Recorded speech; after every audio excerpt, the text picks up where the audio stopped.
Okay. नमस्कार मित्रांनो, आपल्याला 30 दिवसाचं जे प्लॅनिंग आहे ते आपण इथे डिस्कस करू की आपली कंबाईनची जी पूर्वपरीक्षा आहे ती कधी आहे. ती आहे 14 जूनला. आता 14 जूनचे जे प्लॅनिंग आहे ते आपण 30 दिवस आपल्याकडे आहेत. त्या 30 दिवसामधले सुद्धा या ठिकाणी 28 दिवसाचं जे प्लॅनिंग आहे ते आपण या ठिकाणी दिलेलं आहे, प्लस 2 दिवस जे आहेत हे तुम्हाला या ठिकाणी एक्स्ट्रा आहेत. तर 28 दिवसाला आपण काय केलेलं आहे, तर ह्याच्यामध्ये 28 ला आपण 4 वीक मध्ये डिवाइड केलेला आहे. Okay, 4 week. आणि या प्रत्येक वीक मध्ये नेमकं तुम्ही कशाचा अभ्यास केला पाहिजे हे पण आपण इथे डिस्कस करतोय. आणि ही प्लॅनिंग आहे, हे नियोजन आहे, हे प्रत्येकाचं आपापलं सुद्धा असू शकतं, पण एक सर्वसमावेशक नियोजन कसे असेल ते आपण या ठिकाणी दिलेलं आहे. ते फॉलो करण्याचा डेफिनेटली प्रयत्न करा. आणि ते फॉलो जर झालं तर या ठिकाणी येणाऱ्या एक्झाममध्ये प्रिलिममध्ये आपल्याला 65-100% या ठिकाणी येऊ शकतात. आता यामध्ये पहिलं आहे की 1 महिन्याची स्ट्रॅटेजी आहे. या 1 महिन्यामध्ये तुम्हाला दररोज डेली 10 ते 12 आवर्स जे आहे, ओके, 10 ते 12 घंटे अभ्यास करावा लागेल.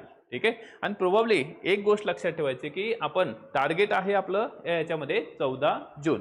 आणि यासाठी की आपण हे जे डेज दिलेले आहेत, ओके, तर यामध्ये ह्या 28 डे मध्ये 1 महिन्यामध्ये 28 डेज आपण कव्हर केलेत. कारण एका आठवड्यामध्ये काय आहे, या ठिकाणी 7 दिवस आहेत. आपण त्याला 6+1 असं डिवाइड केलेलं आहे. 6+1 अशा पद्धतीनं. ओके, 6+1 तर टोटल होता 28 डेज. ठीक आहे. आता 28 डेजचं जे प्लॅनिंग आहे आपल्याला काय करायचं आहे, जे सब्जेक्ट जे आहेत जे सोपे आहेत, ओके, आणि ज्याच्यावर आपल्याला की स्कोर डिपेंड असतो किंवा आपला ज्याच्यावर रिझल्ट मॅक्सिमम काय आहे डिपेंड असतो, ते म्हणजे इकॉनॉमिक्स, पॉलिटी, जिओग्राफी आहे. ठीक आहे. आता यामध्ये हे जे आहेत हे सोपे पण आहेत आणि कन्सेप्च्युअली क्लिअर असले की डेफिनेटली आपल्याला इथं मार्क येतात. मग आपल्याला पॉलिटी जे आहे हे 15 क्वेश्चन असतात, इकॉनॉमिक्सचे 15 आहेत आणि जिओग्राफी किती आहे, 10 आहे. असे 40 क्वेश्चन जे आहे, 40 मार्क्स जे आहे ते आपल्याला या ठिकाणी आहे. मग त्यामध्ये काय करायचं आहे आपल्याला, हे यासाठी आपल्याला पॉलिटी जे आहे 2 दिवस पॉलिटी, 2 दिवस इकॉनॉमिक्स, 2 दिवस जिओग्राफी, असे झाले 6 डेज. Okay, 6 days. आणि यामध्ये 1 डे जो आहे म्हणजे या ठिकाणी 1 दिवस आपल्याला काय करायचं आहे, रिव्हिजन करायचं आहे. ठीक आहे.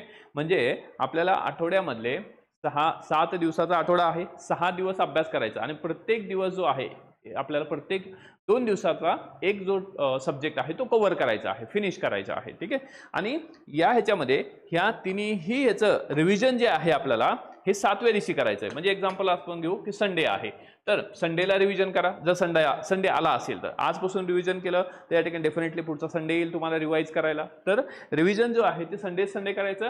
आणि संडेला आपल्याला काय करायची आहे, टेस्ट सॉल्व्ह करायची आहे. ओके, मग कुठलीही टेस्ट सिरीज लावा. आपली सुद्धा टेस्ट सिरीज आहे, इव्हन बॅचमध्ये सुद्धा तुम्हाला काही पेपर्स दिलेले आहेत, अजूनही येतील. त्याचबरोबर त्याच्या व्यतिरिक्त टेस्ट सिरीज आहे, तर आपल्याला टेस्ट पेपर सोडवायचे आहेत. आणि या शेड्यूलमध्ये दररोज तुम्हाला काय करायचं आहे, डेली जे वर्क आहे डेली वर्कमध्ये लिहा की तुम्हाला या ठिकाणी काय करायचं आहे, 2 आवर्स मॅथ रिजनिंग करायची आहे. दररोज या ठिकाणी 2 तास मॅथ रिजनिंग केलीच पाहिजे. त्यानंतर 2 आवर्स जे आहे या ठिकाणी करंट अफेअर्स आहे. Okay, sorry, 2 hours math reasoning, 1 आवर जो आहे करंट अफेअर्स आहे. आणि 1 आवर काय करायचं आहे, डेली आपल्याला काय करायचं आहे, PYQs.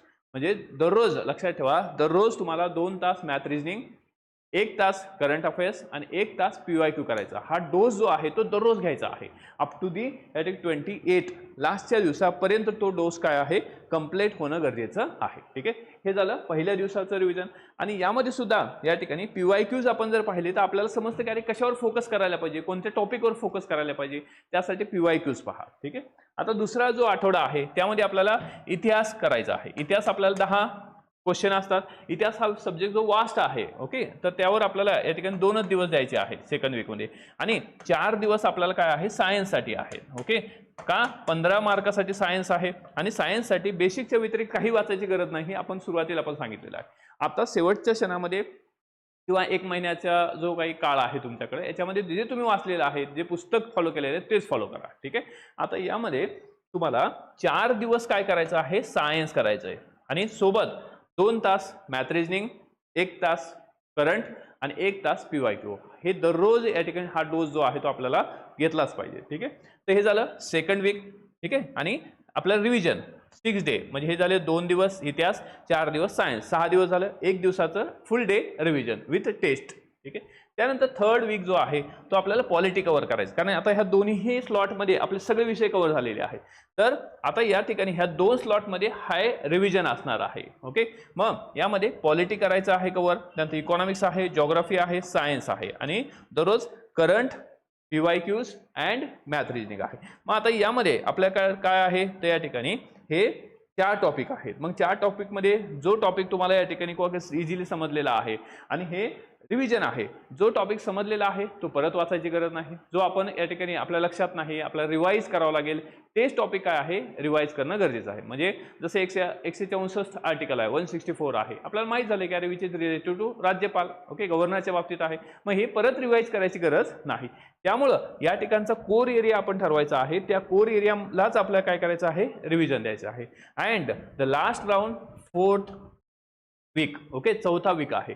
या 4थ्या वीकमध्ये आपल्याला काय 1 डे रिव्हिजन करायचं आहे. एका दिवसामध्ये एक सब्जेक्ट संपवायचा आहे. एका दिवसात पॉलिटी, एका दिवसात इकॉनॉमिक्स, एका दिवसात जिओग्राफी, एका दिवसात हिस्ट्री, एका दिवसामध्ये सायन्स. ओके, अशा पद्धतीने या ठिकाणी हे टॉपिक आपल्याला कव्हर करायचे आहेत आणि त्यासोबतच करंट आणि या ठिकाणी PYQ. एक दिवस करंटला पण द्यायचा आहे आणि PYQ जे आहे ते आपण दररोज वाचत आहोत आणि दररोज आपल्याला मॅथ रिजनिंग करायचं आहे.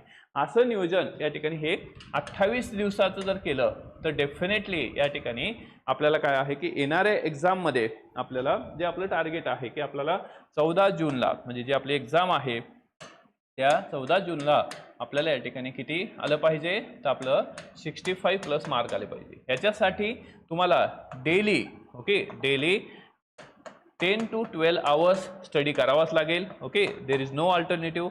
Okay, it's a hard work. हे हार्डवर्क तुम्हाला करावंच लागेल आणि प्रत्येक संडेला किंवा कधीही या ठिकाणी तुम्ही टेस्ट पेपर सोडवणं गरजेचं आहे. ठीक आहे, अशा पद्धतीनं तुम्ही एक नियोजन करा.